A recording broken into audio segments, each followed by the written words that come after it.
First of all, thank you all so much for coming, and we recognize that, you know, there's free drinks and networking events and free food, and you can be anywhere but you choose to be here.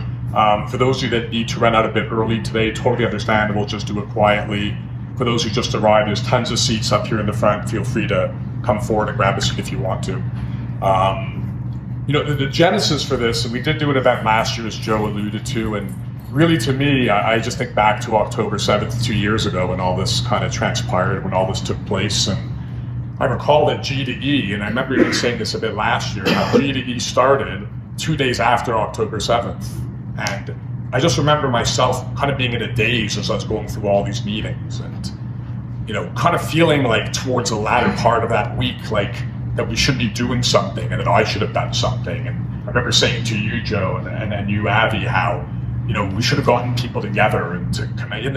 It kind of happened so quickly because you may not remember it now, but we didn't recognize the severity of October 7th on October 7th. Each day the news got worse and worse and worse, and, you know, the numbers got worse and the videos got worse, and we came to terms with the brutality of the entire situation. But, you know, I think part of us doing the event last year and again this year is an effort to do something small as an industry. You know, I think we have a lot of folks here who are in town from Israel, a number of people from Israel who work in our industry.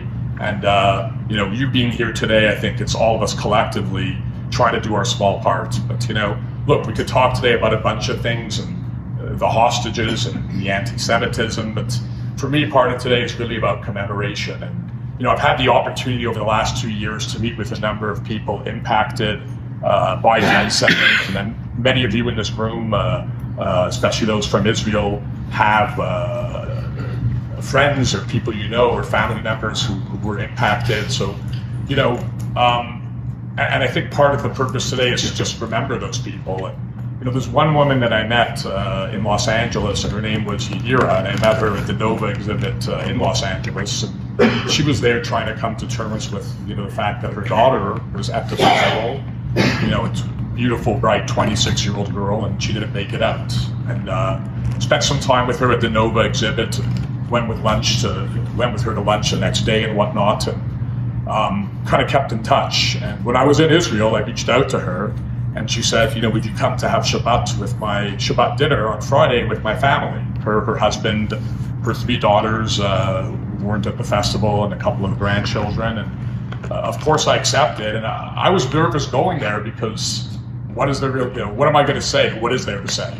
And as you would expect, they were a super welcoming family and incredible people. And, you know, we spent time together and had Shabbat dinner and drank some wine and got to know them. And, you know, I kind of asked them, you know, what can I do? Like, what more can we do? And, you know, their answer was, they were telling me about their daughter. And their answer was, we just want her and everyone to be remembered, to, you know, to share the story of who these people were, right? And, you know, just a bright, young, beautiful girl. And there are many of those that we lost on that day, 1,200 plus of them. So I think part of the purpose today is to remember those people and to be here and to take a few moments in a busy week.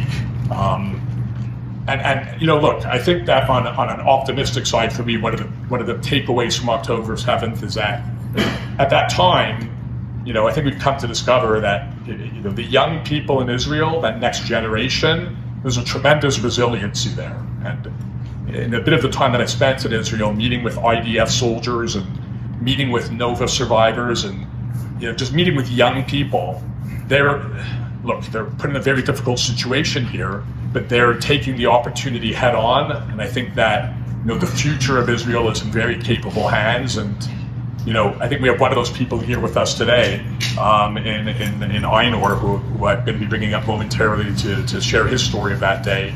But when you get to meet people like Einor, who I've gotten to know over the last 2 evenings since he arrived to town, and the other young people in Israel are showing their resiliency, I think that the future is in good hands. Einor, on that, I'm going to bring you up to share your story from that day, and appreciate you coming.